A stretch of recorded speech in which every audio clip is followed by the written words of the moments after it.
Welcome to Friends and Fiction. 4 New York Times bestselling authors, endless stories.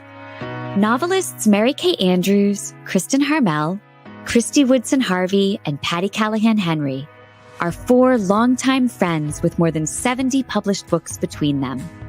Together, they host Friends and Fiction, with author interviews and fascinating insider talk about publishing and writing, to highlight and support independent bookstores. They discuss the books they've written, the books they're reading now, and the art of storytelling.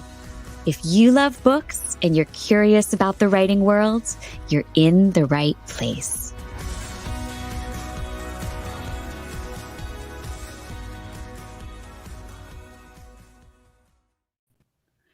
Hello, everyone. It is Wednesday night, and that means it is time for another episode of Friends and Fiction. I think this is like 138, something like that. Yes, isn't that crazy? 138. I can't. And we are so looking forward to tonight. So let's get started. I'm Mary Kay Andrews. I'm Kristin Harmel. I'm Kristy Woodson Harvey. And I'm Patti Callahan Henry, and this is Friends and Fiction. 4 New York Times bestselling authors, endless stories to support indie bookstores, authors, and librarians. Tonight, we'll be talking with Sarah Addison Allen about her much anticipated and newest novel, Other Birds. And then on the second half of the show, we will be talking to Lauren Denton, another favorite of our members, about her newest, A Place to Land. And don't forget, as you know, we continue to encourage you to support independent booksellers when and where you can. And one way to do that is to visit our own Friends and Fiction bookshop.org page, where you can find Sarah's and Lauren's books and books by the 4 of us and all of our guests at a discount.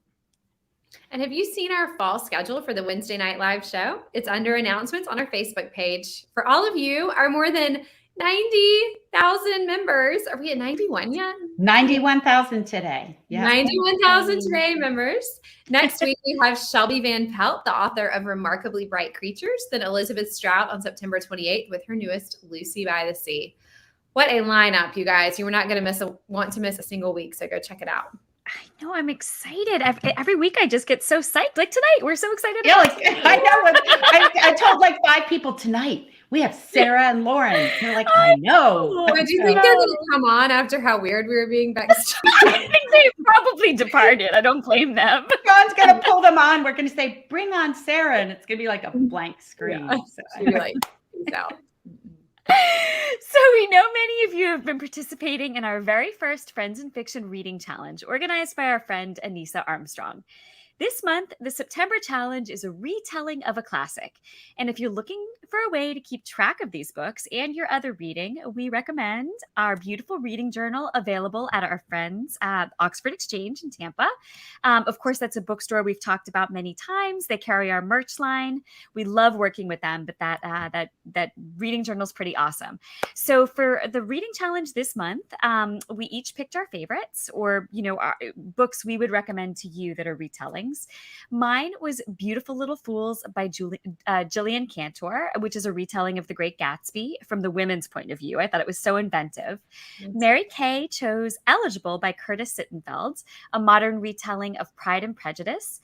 And Kristy chose Incense and Sensibility, which is a retelling of Sense and Sensibility by Sonali Dev. And I chose, I know this does not surprise you, Circe by Madeline Miller. I loved that book and how it brought the myth of Circe and the Odyssey alive. Okay, everyone, you know that every week we love doing an Ask Us Anything segment, but tonight we're going to do it in the after show. So if you have any questions you have that you want to do and Ask Us Anything, just put it in the comments and we'll either get to them tonight or save them for next week. All right, ladies, shall we get to our friends Sarah and Lauren? Absolutely.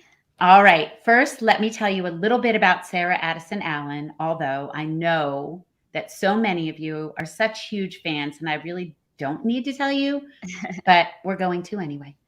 That's right. Sarah is a New York Times best-selling author of several novels, including Garden Spells, The Sugar Queen, and The Girl Who Chased the Moon. Her books have been translated into more than 30 languages, and millions of copies are now in print. She describes her work as Southern fried magic realism.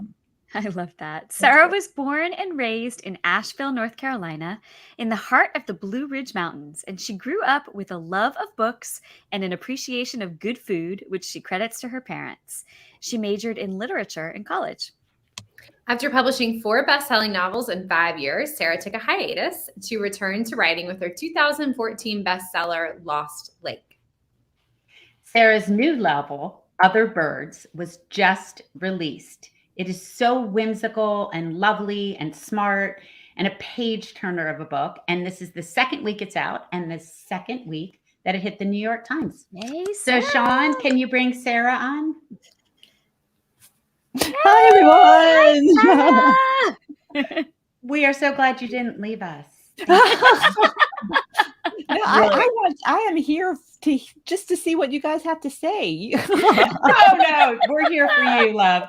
Okay, we are so happy to have you on, and congratulations on Other Birds' huge success. The New York Times list, the Barnes & Noble Book Club pick, the Book of the Month selection, and on and on. You must be thrilled. So instead of me telling our viewers and listeners what your book is about, can you tell everyone what it's about? And then, because I've heard you say that in your writing, you want to tap into universal truths, don't just tell us what it's about, but what it's really about. That's a good one. I like that. Other Birds is about a small condo complex on an island known for its marshmallow candy. And the book starts out with an almost 19-year-old who comes to this condo complex, and she ends up bringing these people together. And there are little birds who are annoying, and They're not annoying. Do what? They're not annoying. I love those birds. I would shoo them away every day. They would come back, but they're called Delois. I made them up, but I think what it's really about is about what we hold on to and how to let go. There are several points of view from ghosts in the story, so it hit home really personally for me, particularly with the ghost stories about, particularly the when we're holding on to grief. So I think it's a lot about how to let go. Oh, it's beautiful.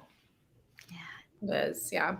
So, Sarah, I have heard you call these amazing characters misfits, and they even call each other that, but I'd also call them fascinating and imaginative and wounded and lovely.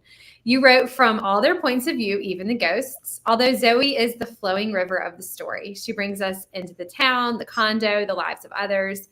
So can you talk to us about coming to know differing and unique characters so deeply, especially Zoe, who is a teenager heading to college? I think writing from first person gives you the point of view of a character very well throughout the book. So but I've always written third person and from multiple points of view. I think getting into the head of some characters, I think it enhances the story in terms of, particularly when it comes to relationships, whether it be romantic or familial or relationships with, even with nature or with food, getting into the heads of characters and their motivations. For me, it helps me write the story because if I write a scene and it's from one character's point of view, I pick up on the next scene, with another character's point of view, and it doesn't rehash the scene before, but it takes it and it gives you another perspective of just what just happened. So I've always written that way. I think it just comes naturally. It's what's in my head. Yeah, that's awesome. That's hard to do too, because sometimes when authors do that, it can feel repetitive, but it doesn't. The way that you sort of manage all of that feels really natural and just right to the story, like very additive. Okay, so no spoilers, but there are some character twists that catch your breath in this story. So everyone's secrets come slowly into focus, and with this layering that you really brilliantly executed. So can you talk about your plotting for this? And again, no spoilers, but did you know the twists when you were going in, or did they just kind of evolve as the story evolved? I am such a pantser when it comes to writing. I wish I good. could plot. Writing is an excruciating experience for me, trying to get a book out, because I have the setting, I've got the characters in mind.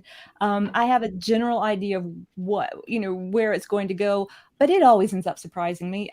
It's frustrating, and I'm in tears a lot of the time, and I'm eating, 1,600 bars of chocolate. I can't not write this way, though. And some of these things you're talking about, I knew what the final aha was. You did. Okay. I knew that.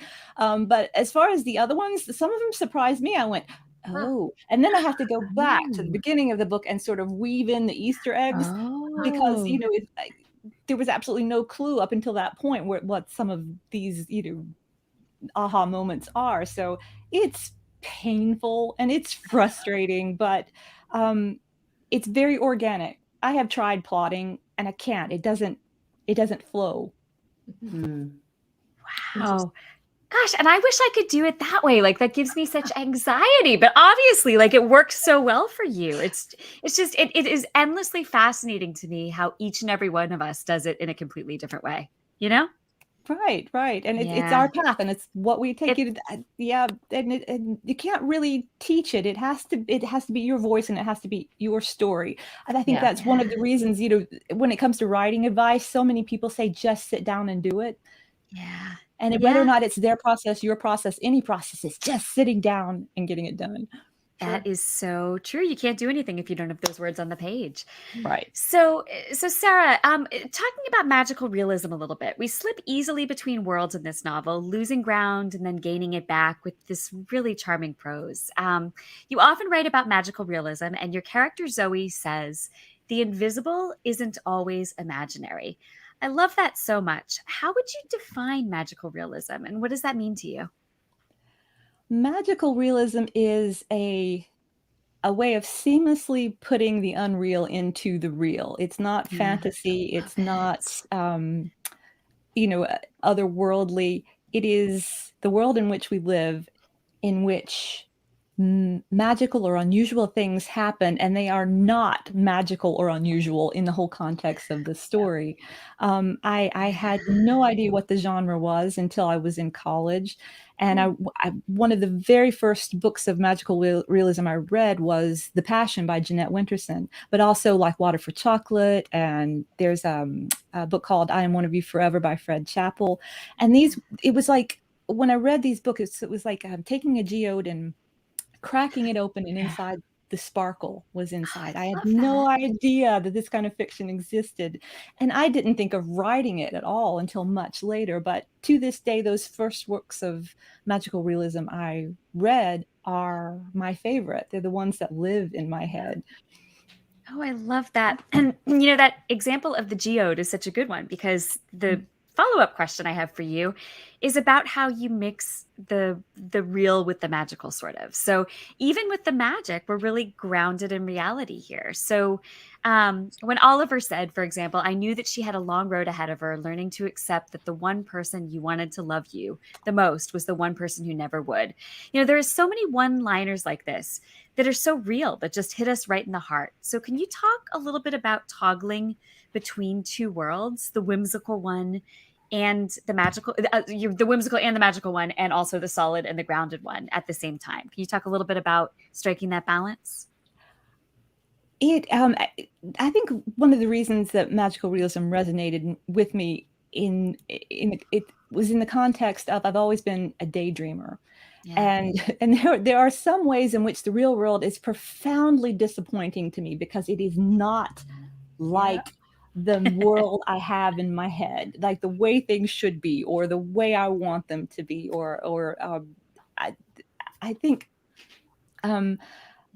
because I've always been that way, I think it was just a natural fit for me, and that marriage of what is real and what is unreal is what I live in every day. Mm. I love With that. being a writer, creating and daydreaming what's in my head, and then the realities of what the real world is. I walk that thin line every day. Yeah.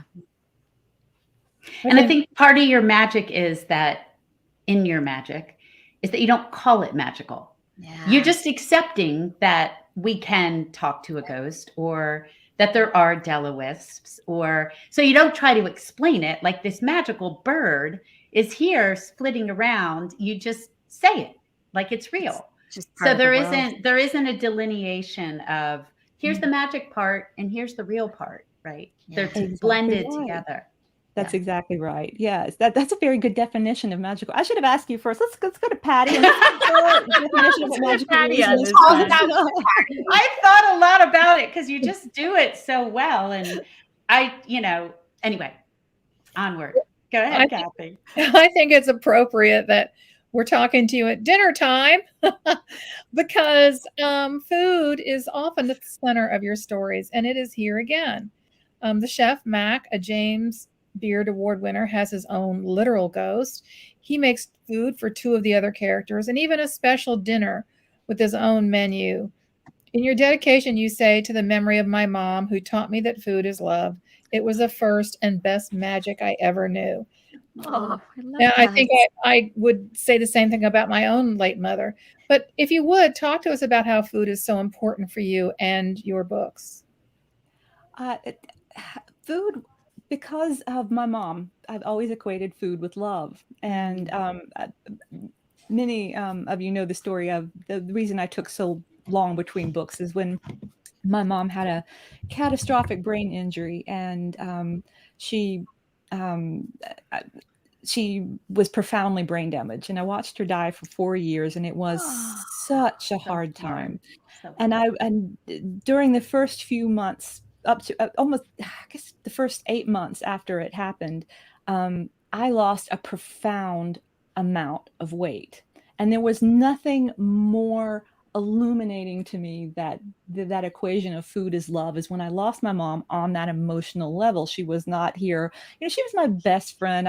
I was really close to her. So food is love, and it has an emotional aspect to me that I have felt all my life. And talking about like water for chocolate, it the magical realism part, but also the food part, and how that always felt to me as well, that food is magic, and how it can convey emotion, and how it can change the way you feel. I have always put food in my books because food has been an important aspect of my life, all my life. But I am a horrible cook. I don't cook. I cannot bake. I mean, I could follow a recipe. I just don't find a lot of pleasure in cooking. But the whole idea of food being an extension of love is something I've felt for the longest time. Oh, wow. It felt like you were a cook. Like the menu that he makes for them, without spoilers. I almost want to recite the menu, but I don't want to ruin anything. And like that menu, I was like, oh, she must be really good at this. I love looking at food. I love looking up food. I love eating food. I just don't like cooking, and I have a great appreciation for it. It's sort of like how some people are who love to read, but they have no interest in becoming a writer.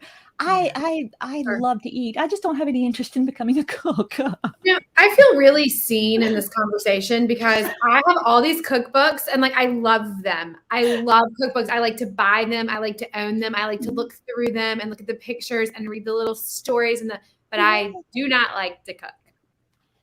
Yes, it's I don't know what is. I can't seem to make it as well as anyone else, and if I can't make it well, why do it? I'm just not. I don't know. I love food and cookbooks, but just cooking is not my thing. Well, writing obviously is.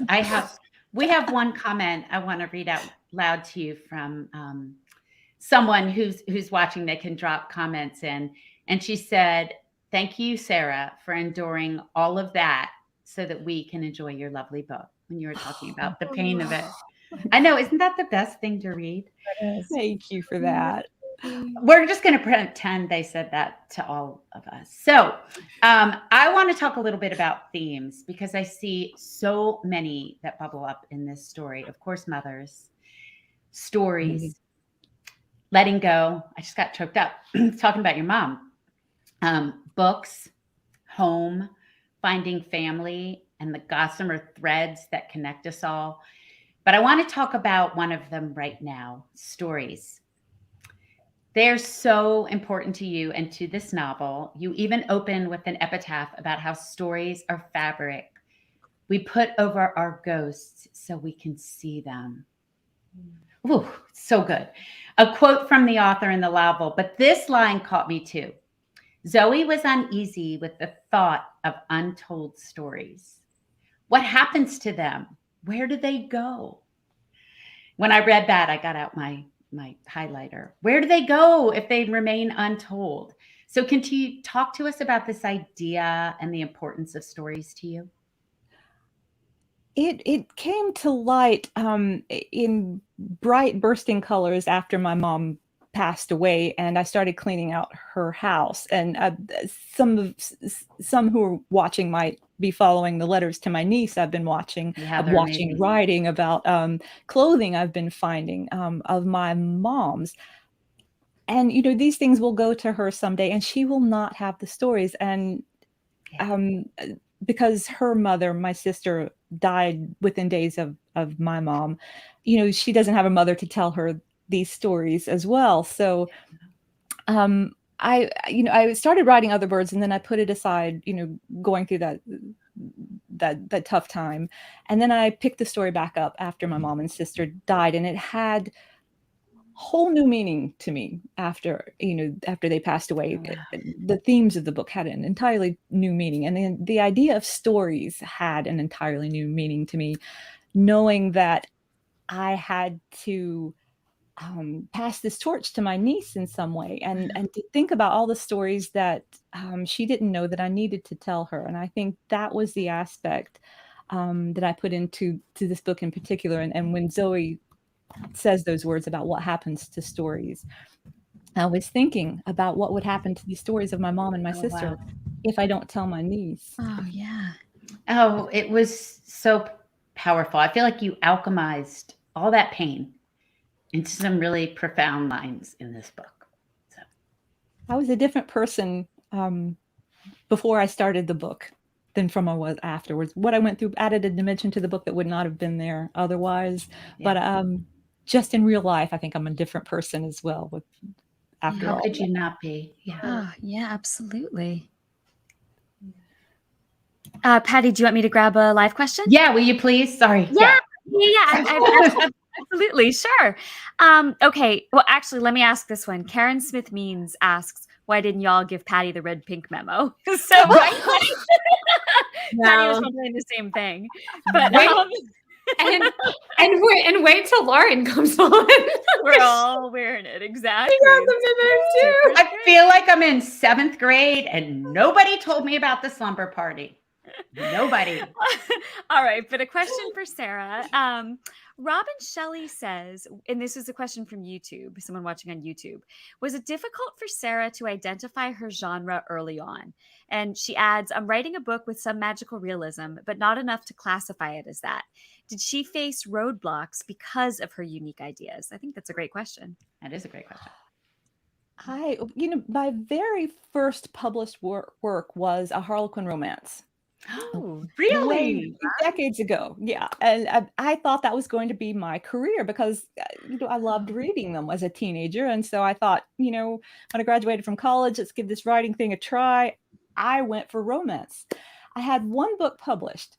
And the funny thing was I submitted it to a line that wasn't accepted for, but they sent it to another editor in Harlequin saying, here's this really funny romantic comedy. And I had no idea it was funny, but I just wanted to be published. And I thought that was the way to go. But then I couldn't get another book published. There's a point to this, I promise. And I kept trying to follow the market. I kept thinking, well, this is the way I can get published. Or if I tweak my voice to this, maybe that's selling. That's the way I will get published. And I went through this really dark time of not being able to publish anything, and I almost gave up. And I thought, okay, I'm going to give it one more try. And what I ended up writing was not a book that followed the market or a book that actually, fit in any particular genre. It was a book that had elements of magical realism. It had elements of romance or a foodie lit, of women's fiction. All the things I like to write ended up in this book. And lo and behold, that was Garden Spells, and it was a book that made my career. And there's a quote by Glennon Doyle that says, reading is the inhale and writing is the exhale. So I think it's what you read and what you like to absorb and what comes out in a natural voice. And I don't think it has anything to do with genre or following the market. I think it's following your voice. And that's the best advice I can give. That's a perfect answer. I love that. And Sarah, so many people who have come on here with, their blockbuster have said, I hit the wall. I didn't think I'd write again. Yeah. And then I just wrote this. Emily Henry told us that. V.E. Schwab told us that. They all had hit this wall where they were like, just forget it. I'm just going to write what I want to write. Yeah. The inhale, exhale. I love that. So I feel guilty asking you this because I kind of feel like you just gave us a writing tip, but but our viewers and us, it's one of our favorite things. So do you mind, before we let you go, to give us a writing tip? Oh, no, not at all. From the very beginning, I think the best and truest thing that I can say when it comes to writing is that it's hard, but don't give up because of those dark days, because those dark days, they make the bright days even brighter. I mean, so bright you can hardly stand it. And it's about perseverance, and it's that wall. It's almost like once you reach that wall, you're almost there. So don't give up. The only way through is through, right? Yeah. Wow, Sarah, gosh, we have loved having you, and this story's extraordinary. Thank you for sharing your heart and how you alchemize these things into these magical stories, and the Delawisps. And Zoe, thank you so much for joining us. Thank you, guys. Thanks, Sarah. Take care, Sarah. Thank you. Thank you. All right, everyone. That was amazing. Mary Kay, take it away. I'm just still so stunned by how great she was. I know. And gosh, how sad about her mom and her sister. Goodness. At the same time. Imagine. Yeah. Okay. Sarah was amazing, and we had a great time with her. But now we have a double header. And while we get ready to bring Lauren Denton on, we want to remind you of a couple things. First off, I want to tell you about our Writer's Block podcast with all of us and our beloved librarian pal, Ron Block. We'll always post links under announcements each Friday when a new one drops. On the most recent episode, Ron and Kristy talked to Brenda Novak about her new novel, Summer on the Island, which was released earlier this year. Coming this Friday, Ron and Meg talked to Tom Perrotta about his new novel, Tracy Flick Can't Win, his 2 decades in the making sequel to Election. Listen, review, subscribe, do all those things for us, please. Thanks. So, of course, we cannot let you forget about the Friends in Fiction official book club with Brenda and Lisa. With 14,000 of its own members, this club is run by our friends Lisa Harrison and Brenda Gardner, otherwise affectionately known as PB&J. So they choose the books and they host the authors for their monthly chats. So make sure to listen to all the fun things they do. They have happy hours with our Writer's Block podcast host, Ron Block, who we were just talking about. They keep everyone in the loop about suggested reads and upcoming releases. And coming up this Monday, September 19th, they'll be discussing The Lost Book of Eleanor Dare with the author, Kimberly Brock. So join them for lots of fun. Okay, it's time to bring on our friend Lauren Denton. She lives right here near me in Birmingham, Alabama, and I have loved her books, and I'm going to tell the story later, of her very first, which is often posted about in Friends in Fiction, The Hideaway. Lauren K. Denton is a USA Today best-selling author of several novels, including The Hideaway and Hurricane Season. Her love affair with Southern writing started with Pat Conroy. World Magazine stated that her third novel, Glory Road, exudes so much Southern charm that the scent of magnolias practically wafts from the pages. Our very own Kristin Harmel also said her novel, The One You're With, is a complex, compelling, powerful story about the roads not taken. In addition to her fiction, Lauren writes a monthly newspaper column about life, faith, and how funny and hard it is to be a parent. Born and raised in Mobile, Alabama, Lauren now lives with her husband and 2 daughters in Homewood, just outside Birmingham. When she's not writing or editing, Lauren is going to the grocery store, playing with her daughters and dog Ruby, reading, exercising, sweeping the kitchen floor again. Man, she needs to come over to my house. Yeah. Listening to good music. I can't. My kitchen floor needs a good sweeping. Listening to good music and waiting impatiently for their next trip to the beach.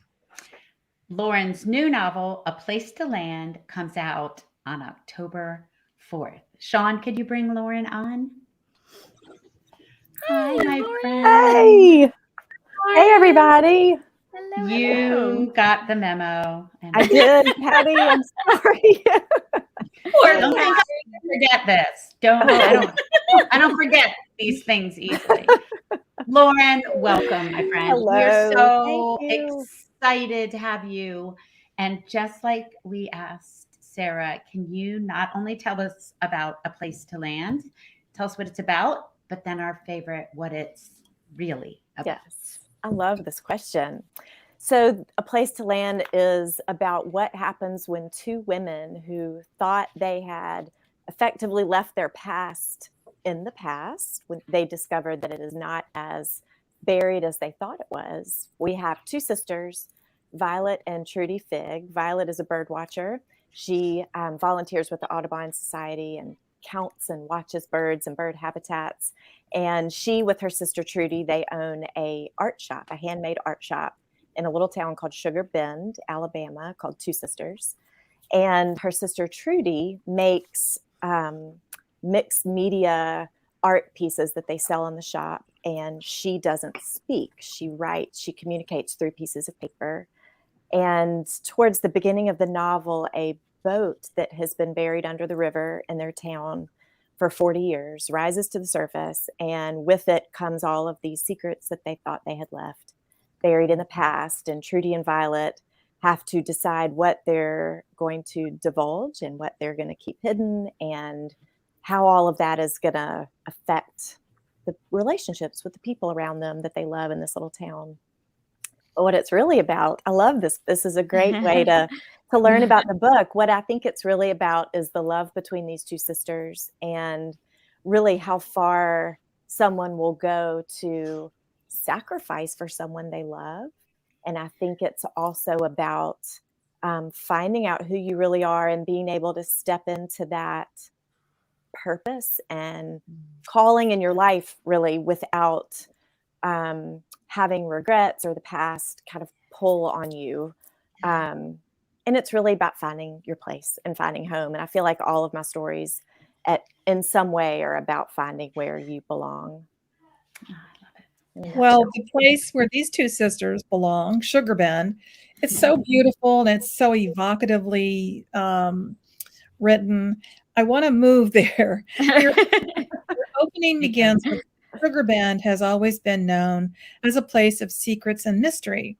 So boom, you got us. We're hooked. And the last sentence in that opening is, it belonged to a girl whose life was irrevocably changed in that span of one steamy, glass calm night. Again, boom, you got us. Okay, now everybody's going to want to know, is Sugar Bend a real place? Sugar Bend is not a real place. What I do when I write, when I create these places, is I base them kind of on a real place, but I always fictionalize the main town, because I have learned that if I get one little thing wrong, somebody's going to say, this road doesn't go here, it actually goes here. So I have, I mention other towns in the story, but the actual place is, I can tell you on the map where it is, and it's near actual places, but I just made it up and made it however I wanted it to be. I would love to move there too. Can you tell us the place, what it's near, or what you were thinking of when you decided to Yes. fictionalize it? What was your inspiration, I guess? So where my family goes to the beach, we go to this place called Perdido Key. It's right inside Florida, and it's on a river called Old River. And Old River and the bays and the different waters that kind of feed into it snake up north a little bit. And there's these little communities. There's one called Josephine. There's one called Lillian. If you know where Pirates Cove is, I'm sure a lot of the people listening know where that is.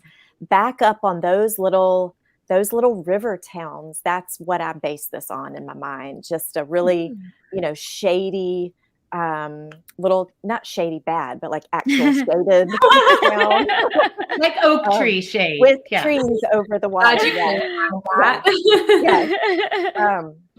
I just, in my mind, this place exists, but it is near where those, just those little small little inlets and coves are.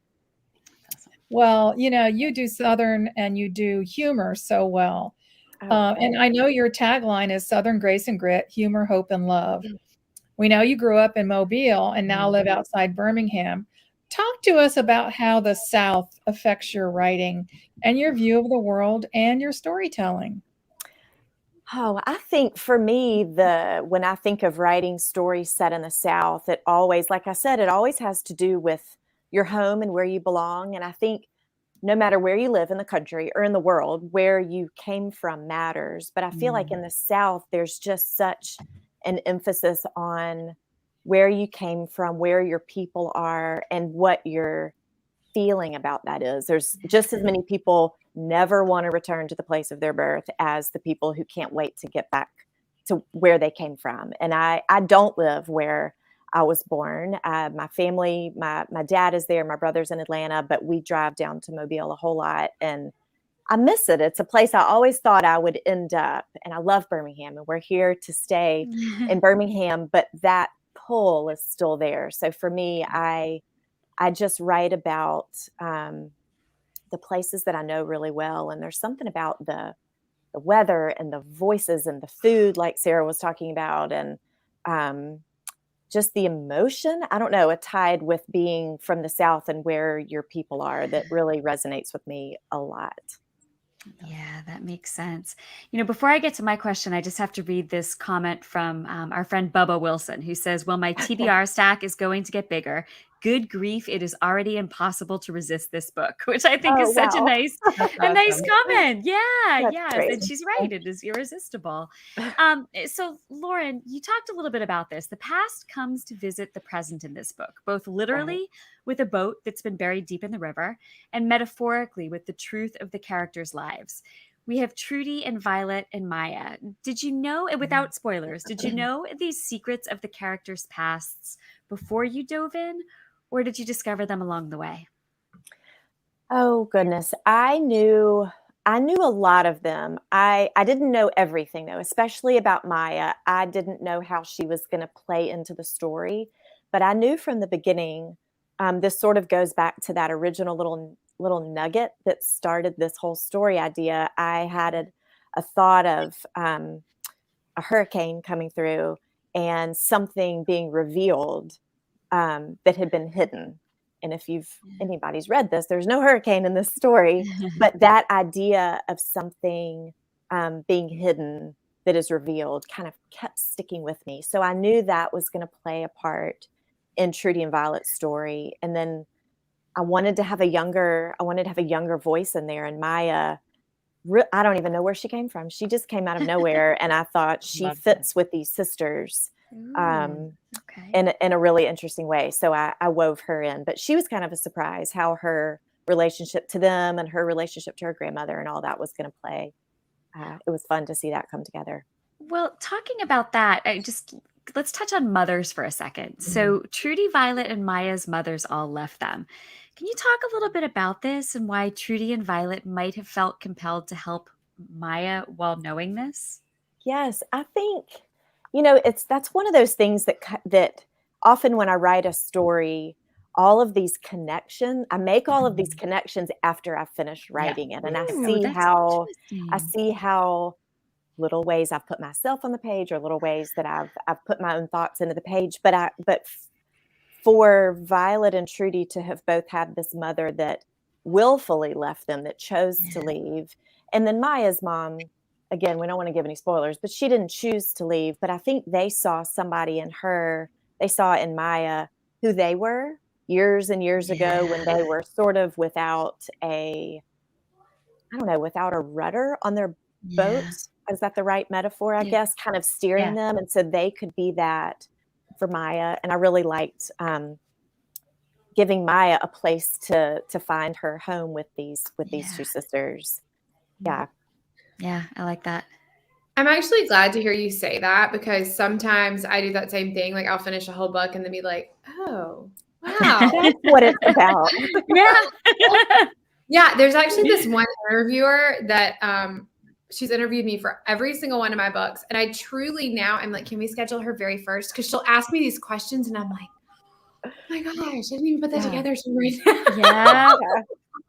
That makes sense. But Violet, really sacrificed her dreams to take care of her sister Trudy, and yet they never talked about what happened that one fateful night. No spoilers, but can you talk about this choice in your storytelling and how you think it shaped their lives? That's something that I really struggled with during the book, because I thought, are they really not going to, is the secret going to last this long? Are they really not going to talk about this? I think that's very Southern of them, though. It was what? Very Southern of them. Yeah. I think Violet saw herself as a mother figure for Trudy, and she really wanted to protect her. And Trudy didn't have anybody else. She had this marriage that, wasn't wonderful. And I think she just thought, I'm going to put myself second, and I'm going to put her first, and I'm going to do what's necessary to take care of her. And, when I try to put myself in my character's positions sometimes, and it's just so hard to think, would I do that? Would you put your whole life on hold for somebody? But I think Violet is the character who would do that. And that sacrifice she was willing to make that sacrifice. Yeah.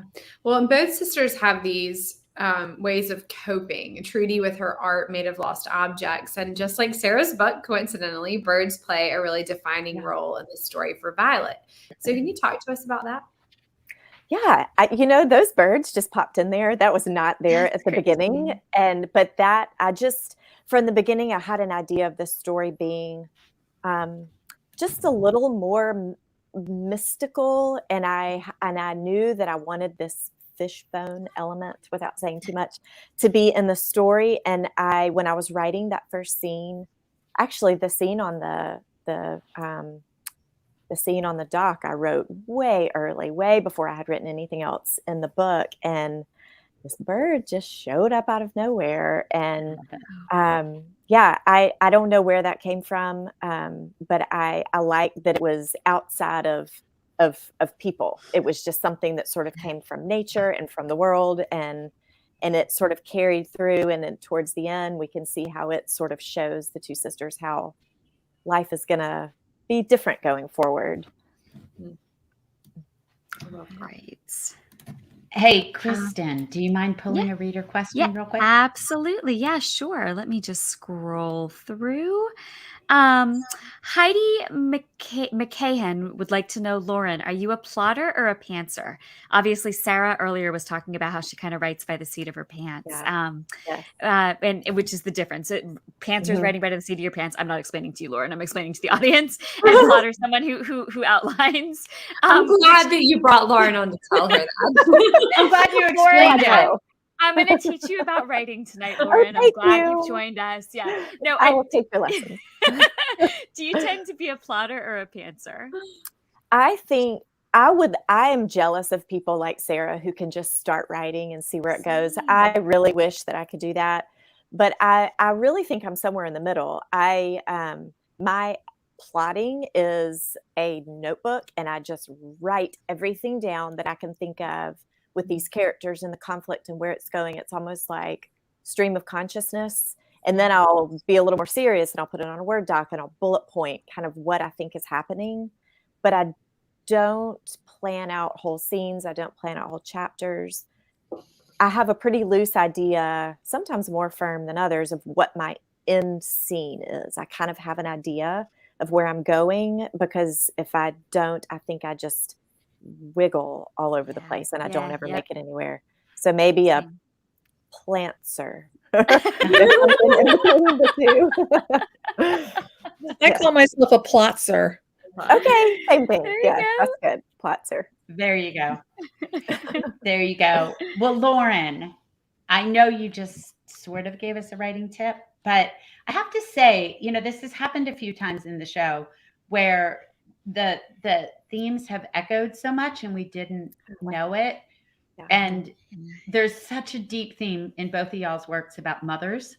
Mhm. And I know you both lost your mothers Mhm. recently, and it has worked its way into your work. And then the birds, and then the Southern setting. The two of you, I feel like, should be a paired book club read. Yes. Side by side. It's Yeah. really astounding. But before you leave us, could you give us a writing tip? Because, Yes. and for all of you out there, follow both Lauren and Sarah on Instagram. Lauren writes these great weekly articles, and her Instagram, she talks a lot about her writing. And Sarah has all these little stories about the clothes she was talking about. But I would love to hear a writing tip from you. Yes. Okay, so I will give my writing tip as long as you and any writers who are listening understand that I am completely preaching to myself as I am giving you my writing tip. So we all have heard you have to write every day. You have to get your butt in the chair and write every day, which is good advice, I think. But I have found that when life is just busy, you've got a million things going on, and sometimes I can't sit down and write the words or the chapter or the scene that I meant to do. So my plan for myself is just to get my feet wet in the story every day. Just touch it somehow, even if it's rereading what I wrote the day before or just reading the last 2 paragraphs. Or sometimes I'll go in and just write a couple of lines of where I think my next scene is going to start, so that I don't start the next day with a blank white space. I love that. So just something to keep that keep myself in that dream world, so it doesn't go days without being seen. I love that. That's my tip. That's great. Yeah. Are there any books that we might be surprised were on your nightstand? And if not, can you just tell us something that you've read lately and loved? Yeah. So I actually met with a book group yesterday, and I thought that this is a book that I read, 2 books actually. They're the first 2 in a series. And I told this group, and I thought none of them were going to heard of it. And they all were like, oh yeah, we read that. So it might not be a surprise, but it's so good. It's the Thursday Murder Club. Have you heard? Oh, see? Okay. I read the first 2 this year, and I am anxiously awaiting the 3rd of that series. Cool. That's so far out of my usual reading, but I loved them so much. I love them. They're really clever. Yes. So Yeah, aren't those Pam's books, Mary Kay? Yeah. My agent's wife, Pam Dorman, is the editor on those, the acquiring editor. Yeah, those are by Richard Osman, by the way. yes, Yeah. I'm so glad that she acquired them and put them out. The 3rd one coming out. Yeah, this month, September, right? I'm not Maybe? sure when, but I know there's a 3rd one coming. Yeah. Yes, I'm excited about it. Yeah, those are really fun. Okay, Lauren, please don't go anywhere. Okay. Could you mind sticking around for another minute? Because we have more we want to talk to you about. But first, all y'all out there, we want to tell you the big news about our first edition subscription and a few plans for next year. Did you know that we are going back on the road together next year? Yes, we are. We are going to do at least 4 Friends in Fiction live events, one during each of our book tours. So, and a couple of them we already have planned, signed, sealed, delivered on the calendar, which is great. So stay tuned because we'll be announcing them soon. And we want you to make your travel plans to join us as we take our show on the road in April for my launch, in May for Patti's, in June for Kristin's, and one more in the fall for Mary Kay's Christmas book. And we're kind of all over the country with this one. Yeah. I feel. Yeah, So, we are. Yeah, we are. I mean, we've heard you. A lot of you have said, a lot of you who don't live in the Southeast have said, come visit us. And we're really making more of an effort to do that. Yeah, For a long right. time, I think we were kind of constrained by COVID and sticking closer to home. But, we want to get to all of you. So Yes. hopefully we will. Yeah. So also our new Friends in Fiction first edition box is available now from the indie bookstore Booktown in Manasquan, New Jersey, which is one place where we visited live this year. Yep. And it features signed hardback first editions from all 4 of us in 2023 and a Friends in Fiction kitchen towel that says, "Dinner can wait. It's time for So Friends in cute. Fiction." I know, it's adorable. You can order from them right now at booktown.com. That is Booktown with an E at the end. That holiday cover to come is killing me. I know. Like, And usually when it's something like that, we're like, but we've seen it. You haven't but even we seen have. it. No. I haven't seen it. I haven't finished writing the book. Don't say that out loud. Don't say. All But right, you're gonna Lauren. finish by midnight. Yes. Yeah, you have till midnight. Oh my good Lord. Okay, Lauren, since the day I met you in Birmingham at the coffee shop, Yep. we went to O. Henry's, right? Yes, we did. That's where it was. It was Yes. at least a decade ago. If It not was a more. long time ago. Yes. You were nice Yeah. enough to answer an email from a complete total stranger. I had just moved there. Had your oldest daughter been born yet? You were a mom. Yes. I Okay. think I had both of them.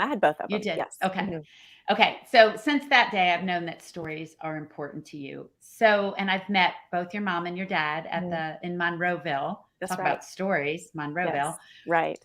So one question we always like to ask, what were the values around reading and writing when you were growing up in Mobile, Alabama? Oh, wow. The values, my reading, I was a reading kid. I was not super sporty. I played tennis. Kristy, I think you played tennis, right? Yeah. You were probably a lot better than I was, but I played tennis my whole childhood. But I think that was just, I could Well, play you tennis can and not. take me now. I just tore my calf playing tennis, Oh, so gosh. we'll be fine. Well, I don't know. It's been a while since I picked up a racket, but I wasn't super athletic. I really think what I was good at was reading, and I loved art. I wasn't writing at all as a kid, though. The only writing I did was in a journal till many years later. But Wow.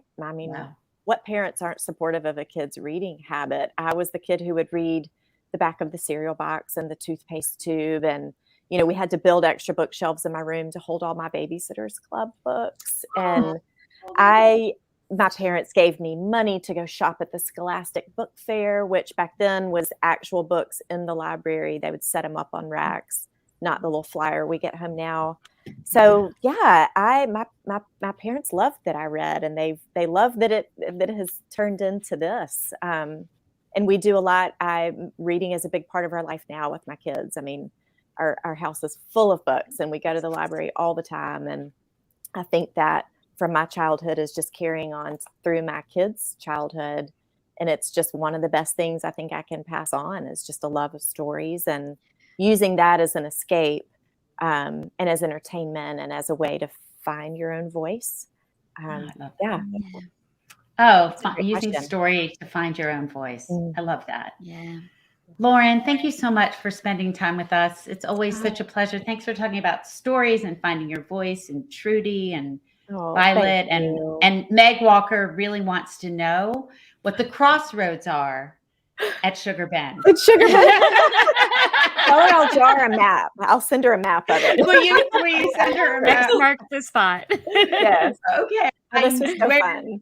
Can you tell everyone where to find you in both real and digital life? Because I think you're going to be at the Southern Festival of Books in Nashville. Yes, I'm going to be in Nashville on the Friday. I think it's 2 or 2:30 or so of the weekend is October 14th through 16th. And then for anybody who's in Birmingham, I'm going to be at Little Professor on the night of October 4th when the book comes out. So that would be really fun to see people. Who are you going to be talking to? I don't know. They haven't told me. I'm talking with Patti. I'm so excited. Some sort of anonymous author. Somebody, I don't know. Yes, I'm Somebody local. It's gonna be You so probably fun. won't get the clothing memo though. So Yeah. No. yeah. We Once can- again, leave me We out. can coordinate, Patty. We can coordinate. Okay, just text That'd me. be good. Okay. Yes. And All then right, Lauren, my thank you so website. much. Yeah. Yes, so thank much you. for coming. Thank you for having me. Thanks, love. Okay, everyone, you can find all of our back episodes on YouTube. We live live there every week, just like on Facebook. And if you subscribe, you won't miss a thing. And make sure that you come back next week, same time, same place, as we welcome Shelby Van Pelt, who wrote the blockbuster novel y'all are talking about all over the page, Remarkably Bright Creatures. But don't go anywhere, because we're going to do some Ask Us Anything in the after show. So see you in a minute. See you in a sec. Thank you for tuning in. You can join us every week on Facebook or YouTube, where our live show airs on Wednesday nights at 7 p.m. Eastern Time. Also, subscribe to our podcast and follow us on Instagram. We're so glad you're here.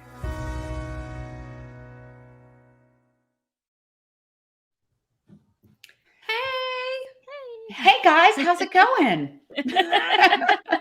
Well, you didn't get the thing about on Wednesdays we wear pink. I know. Once again, why do you keep rubbing it in? For God's sake. Get in, loser. We're going losing. I know. Anyway, they were incredible. I mean, yeah, they were great. Yeah. It is so crazy how so many themes overlapped. But such different books. Such wildly different books. Yeah. Yeah, such a good point. I was about halfway. I had read Sarah's and I was about halfway through Lauren's. I was like, oh, that's weird. That is weird. And they both are these imaginary southern towns that you want to move to. One is, near both on the coast. Yeah. They're really amazing. But we promised everyone and Ask Us Anything. So I'm going to get us started off. Do you mind? Do it. I think Meg should join us. Meg, do you want to join us? Because these aren't necessarily like about books per se. Meg. Well, Meg, pop on if you want to come on. Oh, good. Because I'm dying to know the answer to this question. Sharon Carlson Person put a post on our Ask Us Anything. Hey, Sharon, I know you're here. And it said, do any of you have a tattoo? And if you do, is it book related? And since I know, or fairly sure, that none of us have tattoos, Meg will be on in a second. I thought I'd take Sharon's question to the next level. What if someone told you you had to get a tattoo? What would it be? MKA. Oh, I don't know. Katie had a shamrock tattoo that she got her freshman year in college on spring break. And I did not know it until right before she was getting married. And we were having this discussion about, back in the day, they called them tramp stamps. And I made the statement that my daughter does not have a tattoo. And her best friend, and Katie and Kristin have been best friends since 4th or 3rd grade. And, very much still said, yes, she does have a tattoo. And it was a shamrock on her. So maybe I get a shamrock for Katie. Oh, I love that. That's just the perfect reason. I love it. Beautiful. How about you, Kristin? I do not have a tattoo. What if you had to get one? Like you didn't have a choice? Just a small one, a tiny one. What would it be? I would probably get 3 little stars for our little family of 3, me and Jason and Noah. Stars, it's weird. Stars have become like a real symbol in our lives. And it began with the sweetness of forgetting, where one of the characters says to another character, as long as there are stars in the sky, I'll always love you. Like that was their promise of love. And so she looks up at the stars and thinks about him. But I never mean for it to happen, but stars they just wind up being woven into my books, right? And like Jason proposed with that line from The Sweetness of Forgetting. We have stars hanging in our little front hallway here. And like just stars are now how we just say I love you to each other. So I think 3 stars for our family. I love that. I don't have, I'm not, okay. Kristy. I knew you were going to ask this question, which would make you think that I would have thought about the answer. I haven't thought about it either. So yes. Yet I have not. It just feels so big. It feels so permanent, right? Permanent. I don't have one, and I am very fortunate that I don't, because there were some senior beach week decisions that were made by some friends, that have been lasered since. And you didn't have to undo what had been Really done. glad I didn't have to do that. And one of my That's friends funny. got a butterfly, and she said, I think it's gone now, but she said you can imagine during pregnancy how the little butterfly becomes a big butterfly, and she sort of wished she had not done that. But I would get all of your initials. Oh, right. All of your initials with like a little heart around them. I'm sure. Yeah. How about you, Meg? I don't think I ever get one. Just the whole permanent factor for me, I think, is what throws me off. But if I had to, Yeah. I don't even know. I don't know. Something beachy, maybe, because I've spent my entire life mostly living at the beach. But I mean, I have friends who've gotten them impulsively, Kristy, like you, and one of them has a rather large cat in a hat tattoo, and she says she's asked a million times in life, like, so do you really love Dr. Seuss? And she's like, no, not any more than anybody else does. Right? Like, but you have to live with that, so. That's awesome. I guess I could live at the beach or maybe a little beach umbrella. I don't know. Nothing. Beach umbrella. How about a beach umbrella? Meg, A little I feel like you really missed an opportunity there to like one up Kristy and say you would tattoo all of our faces on you somewhere. Yeah, like Roger Stone with Nixon across his back. Yes. On my back. It's so permanent. Yeah. It's not big. I mean, it's not small. It's huge. Our picture from the header is Meg's new back tattoo. Yes. Yeah. And it's perfect for a marketer because, like, I'm not looking at it. I'm just showing it to the world. I can't actually even see it. I wish we need to find somebody who can Photoshop that on your back. Her husband could do it. That's Dave's next job. Yeah. I'm going to email Dave when we hang up. Kathy, Mary Kay, I was going to say a shamrock because of this story. So my dad, his name is George Callahan, and he's very Irish and uses words like "we" and like a wee little time, and tis him when he signs things off. And so when he went to Ireland, he had these plans to get this huge, in his 60s, or I think it was in his 70s, to get this huge Celtic cross tattoo on his arm. And they started to do the tattoo, and he was like, yeah, no, that hurts. So he ended up getting a little tiny shamrock right here on his arm. Aww. And so I've always thought if I ever did it, it would be a little tiny shamrock. But I also Peach. You need to have a peach. Oh my gosh, Oh, you're right. right. Yeah. I need to have a peach. You The do. other thing I was going to say was feathers. I have feathers all over my Oh, yeah. art in my house and in my books. But The feather would be good. Yeah. Maybe All right. maybe Pat would get a peach tattoo. Ask him. I'm Oh, Yeah, I think if 100. Pat loves you, he'll get a peach. That's right. Actually, I'm going to tell him that tonight, and then I'm going to put on the page, and then I'm going to quietly, silently tape his answer and send it to y'all. Because I can't wait. I'm going to do illegal voice taping. Okay. We have one more Ask Us Anything, and then or we can do another. I see this one though. Sharon Sigmund says, hello, I love you all. We love you too, Sandra. I've heard that audiobooks don't count as real books. Do you agree or not agree with this? MKA. Audiobooks are definitely books. Yep. Definitely. And, there are a lot of people who, if somebody has a vision problem or if they have reading issues. I have a friend, he's a goldsmith, and he has dyslexia. and he has been listening to audiobooks for as long as I've known him. Mm.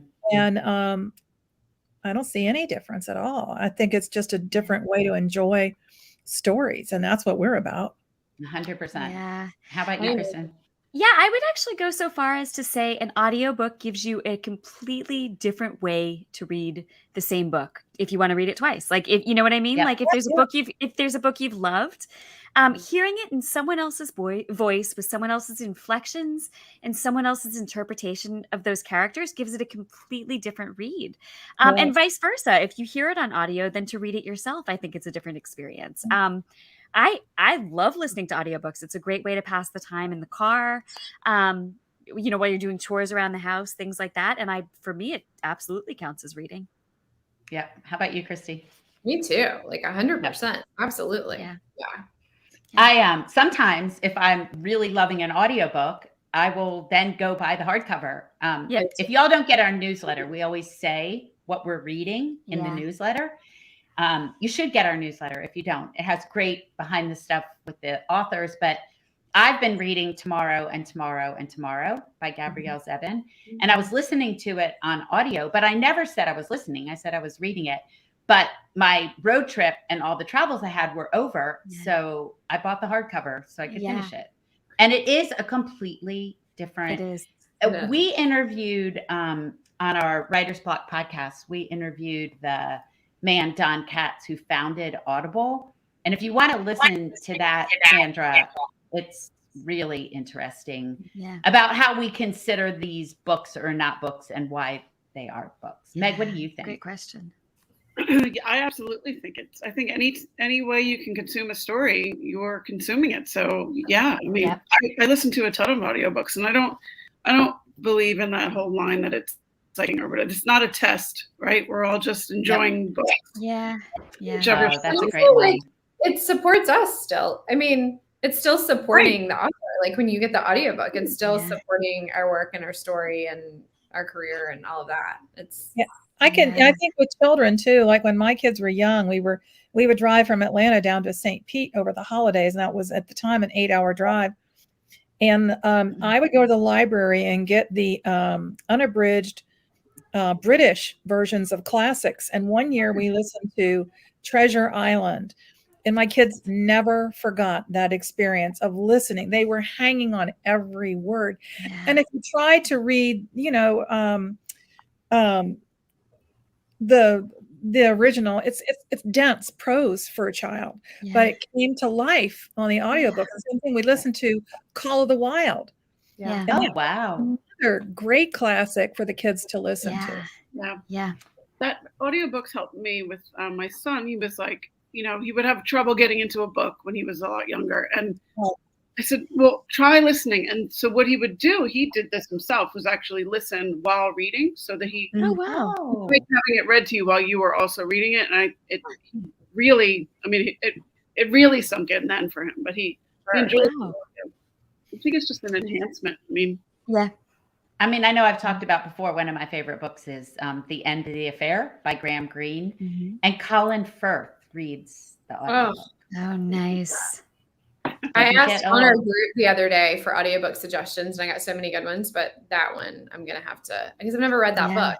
Oh, that book is amazing. And it's not very long. Ended up being a movie with Ralph Fiennes, and it's just, it's amazing. So many audiobooks now are the full cast recordings, so it's a really enhanced experience. Like a lot of Taylor Jenkins Reid's books are a full cast. Listening to the new one, Harry Soto. Kristy, I'm listening to that right now. Yeah, I knew you would love it because it's very tennis heavy, right? I love it. It's so tennis heavy. It's great. I'm like really into it. It makes me want to I'm like, can I play yet? Can I play yet? I'm going to read it like, I'm a loser. I'm a loser. No. I can't hit a tennis ball. And I forgot to wear pink. So whatever. It's a real problem. No, but I don't think that you have to love tennis to enjoy the book. No, I don't think so either. Oh no, I know you don't. Everybody's raving about it. I can answer this last Ask Us Anything, and then I know our MKA needs to Needs to finish a book before midnight. So Sharon Carlson person asked who met who first in this group of four. And Kathy and I met 20 years ago. Mary Kay and I met 20 years ago. Yeah. Wow. At a Christmas party. And then I met Kristy next. No, Meg next. Then Kristy and Kristin. Who'd you meet first in the group, Kristy? I met you first, Patti, at Oakwood Queens. It was in 2015, right when my first book came out. And then I think I met Kristin next. I know we had that fun breakfast in Orlando, and then I think we saw each other at SIBA too. Like, right, it was funny because it was like we'd never met, and then you met me for breakfast. in Orlando. A bunch. We saw each other like kind of more frequently after that, and then so I think Kathy was the last one that I met, and we'd only met one time, like briefly. Yeah, we met in the green room at the Decatur Book Festival. Oh, Yeah. Yeah. And I had never met Kristin until we started Yeah. Friends in Fiction. Yeah, I hadn't met you or Patti or Meg. I only knew, I just knew Kristy. As you said the other night, like you really got in with a fast crowd. Yeah, I was trying to do my work, and they were sending texts about watching the Emmys when I was trying to work, and so then I had, You're gonna blame us. Yeah. So, Kathy, you're saying that Kristy and Kristin and Patti are the friends that your mom would refer to as that Kristy, that Kristin, and that Patti. yeah, I was. We have a big class reunion coming up, and a woman who I went all through junior high and high school with, I haven't seen in all those years, and it's our 50th. I'll just say it. And my husband and I were talking about it, and Tom and I went to high school together, and I said, I still remember calling this girl's house, and back in the day, you called someone's house and their mom answered the phone. Mm-hmm. And I said, hi, is blah, blah, home? And she said, she's doing her homework like you should be doing. Click. Oh, you were definitely that Kathy after that. I'm sure her mother said, That Kathy friend. And Meg, you met Kathy first, right? You met Mary Kay first. I'm just trying to think, Meg, had we ever met in real life before Friends in Fiction? I don't think so. Spoken on the phone a couple of times, Yeah. but we've never met. And then Mary Kay and I started working together in 2009. So I'm really bad at math, but I think that's 14 years, 13. I don't know. yeah. And then Patti. I knew Mary Alice as well. Right. I'd never met Kristin, but as soon as Friends in Fiction formed, it was fast friendships all around. Yeah, exactly. Because we needed you so bad. You're desperate. Yeah. Desperation forms fast friendships. All right, y'all. That was an incredible night. Yeah. Yeah. Great Job. job. Patty. Great job of hosting. Yep, I have absolutely. to go finish a book before midnight.